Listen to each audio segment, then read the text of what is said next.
श्री स्वामी समर्थ. इकडे आता तू अनोळखी तरीही सोबती या सिरियलमध्ये प्रेक्षकांनो खूप सुंदर मस्त आता असा ट्विस्ट येताना आपल्याला पाहायला मिळणार आहे. फायनली आपल्या समीर आणि या अर्पितासोबत जे काही एवढी वाईट घटना घडली, अर्पिताला जे काही जखमा झाला त्या सगळ्याचा आता अर्पिताला न्याय मिळणार आहे. आणि हे सगळ्यामागं जो कोणी होता त्याचा आता चेहरा इकडे सगळ्यांसमोर येताना आपल्याला पाहायला मिळणार आहे. करमरकर आणि इकडे राजश्रीची जोरदार भांडणं होतात आणि त्यानंतर इकडे करमळकर पोलिसांच्या हाती लागतो आणि करमळकर मग कशा प्रकारे पोलिसांना सगळं सत्य सांगतो हे जर तुम्हा सगळ्यांना जाणून घ्यायचं असेल तर तुम्ही हा व्हिडिओ शेवटपर्यंत नक्की पहा. म्हणजे जे काही घडलं आहे ते हळूहळू तुमच्या देखील सगळं काही लक्षात येईल. बरं का प्रेक्षकांनो, आता इकडे समीरची आई समीरला काही 4 गोष्टी समजून सांगताना आपल्याला पाहायला मिळणार आहे.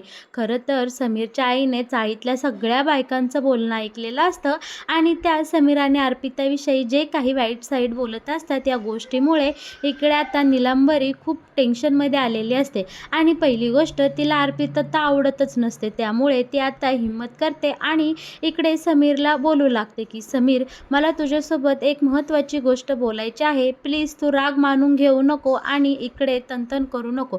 आता इकडे समीर बोलतो, आई अर्पिता मॅडमला भूक लागली आहे. तू म्हणली होती इकडे जेवायला या, पण त्या तिकडच्याच रूममध्ये आहेत. मी त्यांना जेवण घेऊन जाण्यासाठी आले आहे आणि खरंच इतकं महत्त्वाचं आहे की ते आत्ता आपण बोललं पाहिजे.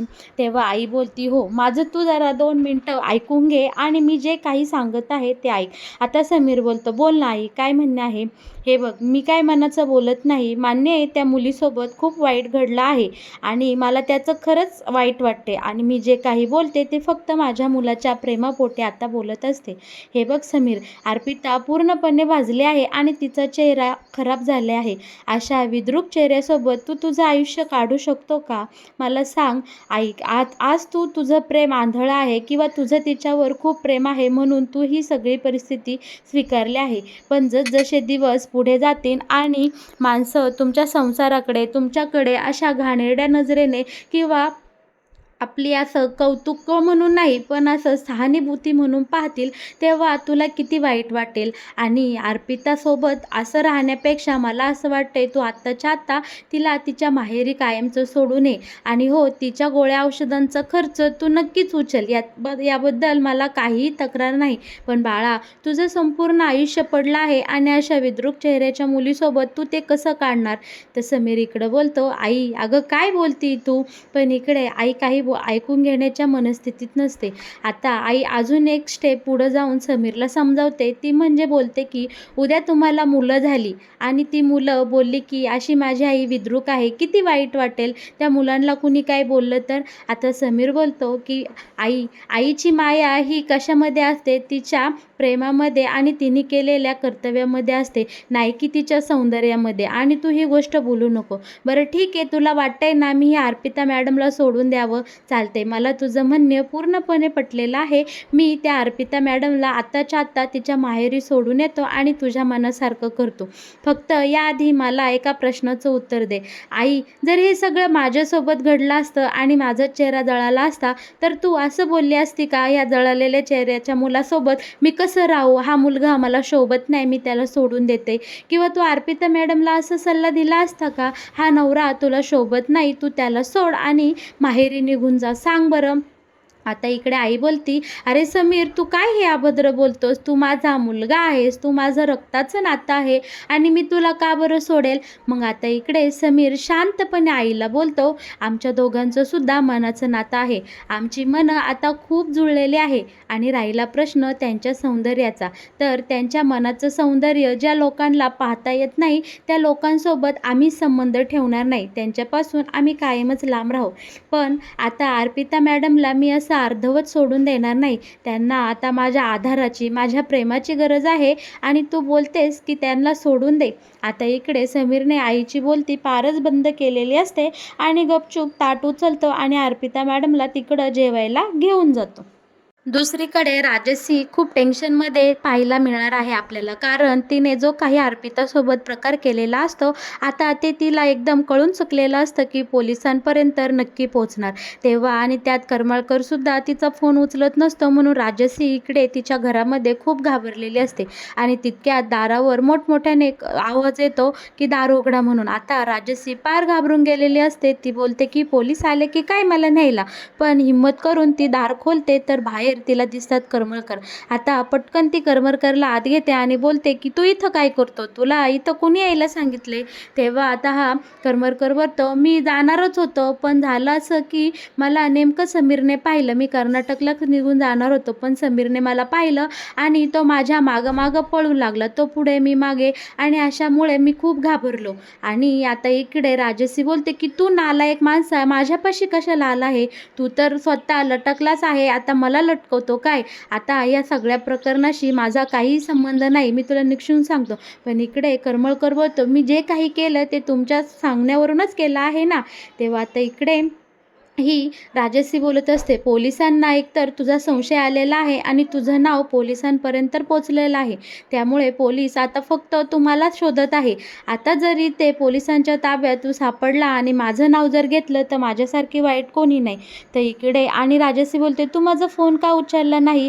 तेव्हा आता हा करमळकर सांगू लागतो, समीर जेव्हा माझ्या मागे धावत होता तेव्हा आम्ही खूप दमलो आणि पळलो. या सगळ्या गडबडीत माझा फोन कुठं हरवला, कुठं पडला हे मला काही माहीतच नाही. पण आता ही राजश्री याच्यावर खूप चिडलेली असते. ती बोलते, अरे मूर्खा, तुला याचा अर्थ कळतो का. तो जर फोन इकडे समीरच्या हाती लागला तर तो फोन तो पोलिसांना देणार आणि माझं सगळं भांडं उघड होणार. आता ही राजश्री काय करते, मूर्ख त्या करमळकरच्या डायरेक्ट कॉलरला हात घालते आणि त्याच्या सनकेने कानाखाली लगावून देते. आता करमळकरला हिचा खूप राग आलेला असतो. तो तिला स्पष्ट भाषेत बोलतो, माझ्यावर हात उचलायचं कारण नाही, एकदम शिस्तीत बोलायचं.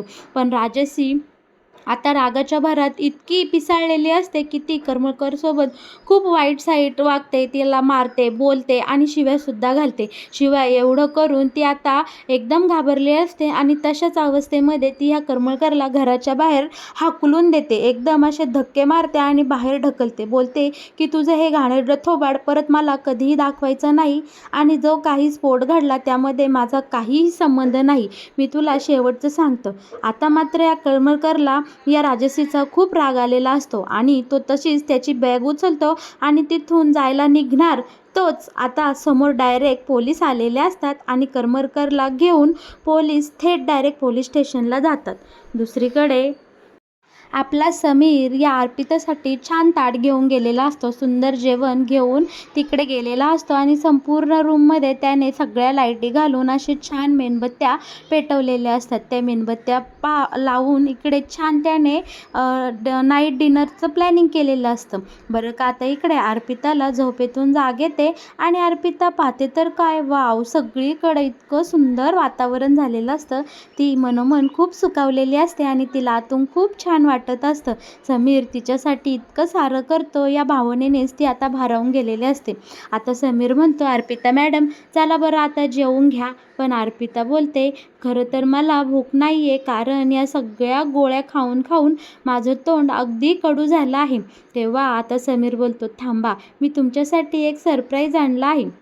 आणि आपल्या अर्पिताची जी लहानपणीची सखी म्हणजे तिची बाहुली ती घेऊन आता समीर इकडे आलेला असतो. अर्पिताला ती बाहुली दाखवतो आणि बोलतो की हे बघ, आता तुमची मॅडम तुमची मैत्रीण आली आहे, त्यामुळे तुम्ही पटकन खाऊन घ्या बरं. आता त्या बाहुलीला पाहून अर्पिताला खूप आनंद झालेला असतो.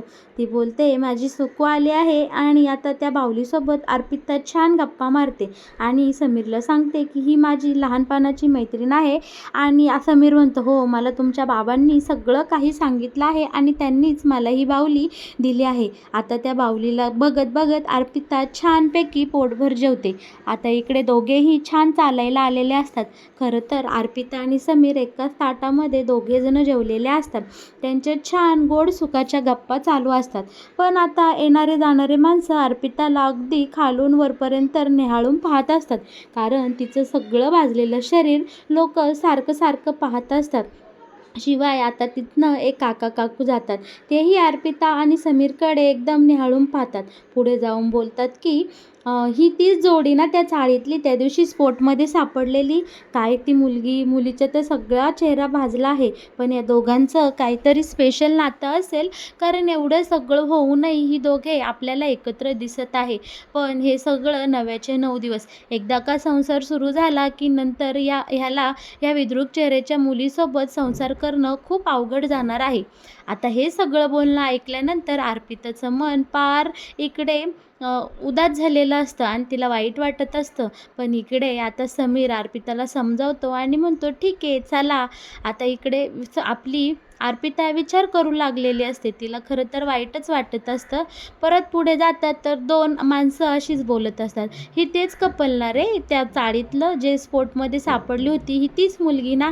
काय बाई, या मुलाचा मोठेपणा एवढा आहे की तो या मुलीसोबत संसार करायला राहायला तयार आहे. पण त्या मुलीला लाज नको का रे वाटायला? कसं काय एखाद्याने एखाद्याचा एवढा फायदा घ्यायचा? आता तो मुलगा लाख म्हणेल मी तुझ्यासोबत राहीन, तुला सांभाळेल. पण आता ह्या अर्पिताला कळायला नको का, की कशाला त्या मुलाचं आयुष्य वाया घालवायचं? जायचं ना स्वतःहून निघून तिच्या आयुष्यातनं. आता हे शब्द ऐकून मात्र अर्पिता खूप खचून गेलेली असते आणि समीरला इतका राग आलेला असतो ना त्या माणसांचा. समीर भांडण्यासाठी जाणार तोच अर्पिता त्याला अडवते आणि म्हणते, चला आपण घरी जाऊया. आता इकडे समीर अर्पिताला बोलतो, तुम्ही का बरं मला अडवलं त्याला बोलण्यापासून? तेव्हा अर्पिता मॅडम बोलतात, काय आहो तुम्ही मला दरवेळेस समजवता आणि तुम्ही आत्ता तसंच वागायला निघाले होते. अहो माझ्या मनाचं सौंदर्य पाहण्यासाठी त्यांना 7 जन्म घ्यायला लागतील. हे वरवरचं सौंदर्य तर सगळीच पाहतात. मला तुमच्या डोळ्यात दिसतं ना तुमचं माझ्यावर किती प्रेम आहे आणि तुमच्या मनात माझ्याविषयी किती आदर आहे. त्यामुळे मला इतर लोकांचं काही घेणं देणं नाही. त्यांना समजवण्यात आपण आपला वेळ कशासाठी वाया घालवायचा? इकडे समीर आणि अर्पिताचं सुंदर प्रेमाचं नातं आपल्याला पाहायला मिळतं. हे दोघेही जण छानपैकी इकडे गप्पा-टप्पा मारतात. समीर अर्पिताला औषधं देतो आणि आता सगळेजण झोपी जातात. दुसऱ्या दिवशी सकाळी पोलीस स्टेशनमधून फोन आलेला असतो आणि इकडे समीर आणि अर्पिताला पोलीस स्टेशनमध्ये बोलवलेलं असतं. पोलिसांनी समीरला सांगितलेलं असतं की जो काही करमळकर आहे ना तो काल आमच्या हाती लागलेला आहे रात्री, त्यामुळे तुम्ही अर्पिता मॅडमला घेऊन थेट पोलीस स्टेशनमध्ये या. आपल्याला त्याची चौकशी करायची आहे आणि तुमचंसुद्धा स्टेटमेंट लागेल. तेव्हा आता समीर आणि अर्पिता लगोलग पोलीस स्टेशनला जातात. पोलिसांना भेट देतात. तेव्हा पोलीस या करमळकरला घेऊन तिथे बसलेलेच असतात. समीर आणि अर्पिता आता इकडे करमळकरला पाहून समीर खूप चवताळलेला असतो. तो डायरेक्ट त्या करमळकर समोर जातो आणि त्याच्या सनकेने एक कानाखाली लगावून देतो. बोलतो की तू आमच्या आयुष्याची वाट लावली आहे आणि माझ्या अर्पिता मॅडमच्या चेहऱ्याचं शरीराची वाटोळ केलं आहेस. तेव्हा आता इकडे पोलीस समीरला दाबतात आणि म्हणतात की शांत व्हा जरा, आपल्याला त्याच विषयावर बोलायचं आहे. आता पोलीस त्या करमळकरला म्हणतात, बोल पोपटासारखा पटापटा बोल की तू हे कशासाठी केलं आणि कोणाच्या सांगण्यावरून केलं. मला तू यांच्यासमोर तुझा सगळा जो काही गुन्हा आहे तो लवकरात लवकर कबूल करून टाक. पहिलं तर हा करमाळकर खरं बोलायला अजिबात तयार नसतो, पण नंतर त्याला राजसीने त्याच्या जी कानाखाली दिली किंवा ज्या पद्धतीने ती त्याच्यासोबत वागली बोलली ते सगळं आठवू लागतो आणि फायनली इकडे आता करमाळकरने तोंड उघडलेला असतो. तो स्पष्टपणे समीर आणि अर्पिता पोलिसांसमोर बोलू लागतो की माझं आणि या मॅडमचं पर्सनली काहीही वैर नाहीत. मला या मॅडमसोबत असं काही घटना घडवण्यासाठी पैसे मिळाले होते आणि त्यामुळेच मी असं वागलो. त्या दिवशी मी तिथे आलो आणि त्यांची बहीण निकी ह्यांना फोन करण्यासाठी बाहेर गेल्या, तेव्हाच मी तिथे त्या गॅस सिलेंडरच्या रेग्युलेटरशी छेडछाड केली आणि शिवाय तो वास सगळीकडे जाऊ नये म्हणून मी चाळीच्या बरोबर पाठीमागे एक रबराचा टायर जाळला, जेणेकरून गॅस लीक झाला आहे हा वास कोणालाही येऊ नये आणि कोणाच्याही लक्षात हा प्रकार होऊ नये म्हणून. आणि नेमकं त्या दिवशी ह्या अर्पिता मॅडम तिथं जाऊन गॅस पेटवणार तो इकडनं दिवा घेऊन चालल्या होत्या आणि तेव्हा तुम्ही तिकडे चालले म्हणून मी मुद्दामून तुम्हाला आवाज देऊन थांबवलं, कारण मला तुमच्यासोबत असं काही करण्याची सुपारी मिळाली नव्हती. फक्त त्या अपघातात अर्पिता मॅडमला इजा व्हावी किंवा त्यांच्यासोबतच काहीतरी वाईट घडावं अशी मला सक्त वॉर्निंग होती. आता मात्र इकडे समीर या करमळकरच्या अजून एक कानाखाली हाताखाली देतो आणि पोलिसही बोलतात की बोल, तुला हे सगळं करायला कोणी सांगितलं होतं, कोणी तुला सुपारी दिली होती. आता हो नाही करता करमळकर थेट राजसीचं नाव घेतात आणि म्हणतात की मला या राजसी मॅडमनी अर्पिता मॅडमच्या चेहऱ्याची वाट लावण्यासाठी किंवा त्यांना कायमचं संपवण्यासाठी सुपारी दिली होती. त्यांना या अर्पिता मॅडमविषयी काय प्रॉब्लेम आहे हे मला काही माहीत नाही, पण त्यांनी मला असं करायला भाग पाडलं होतं. आता मात्र इकडे समीर अर्पिताला खूप मोठा धक्का बसलेला असतो आणि समीर डायरेक्टच असा शॉकमध्ये गेलेला असतो की आपली ही राजसी जी माझी लहानपणापासूनची मैत्रीण आहे, तिला आमच्या नात्याविषयी खरं तर त्रास होताच. ती अशी विकृत वागली, इतक्या खालच्या थराला जाऊन ती माझ्या अर्पिता मॅडमसोबत वागली आहे, ही गोष्ट मात्र आता समीरला खूप खटकलेली असते. पोलीस आता लगोलग या राजशीला पोलिसांच्या ताब्यात घेतात आणि तिच्यावर चांगलीच कारवाई करतात. बरं का आता प्रेक्षकांनो, अखेरीस आपल्या समीर अर्पिताला न्याय मिळालेला असतो. अर्पितासोबत अशा घाणेरड्या प्रकारे वाईट वागणारी जी ही राजशी असते ती आता गजाआड गेलेली असते. फायनली आता आपल्या अर्पिताला न्याय मिळालेला असतो. समीर आणि अर्पिता एकमेकांना मिठी मारतात आणि खूप ढसाढसा रडून घेतात. त्यांना खूप वाईट वाटत असतं घडलं या सगळ्या प्रकाराचं. तर मग प्रेक्षकांनो, कसा वाटला या मालिकेत येणारा हा नवीन ट्विस्ट? असेच या मालिकेचे नवनवीन अपडेट जर तुम्हाला सगळ्यात आधी पाहिजे असतील तर आपल्या या चॅनलला नक्की सबस्क्राईब करा.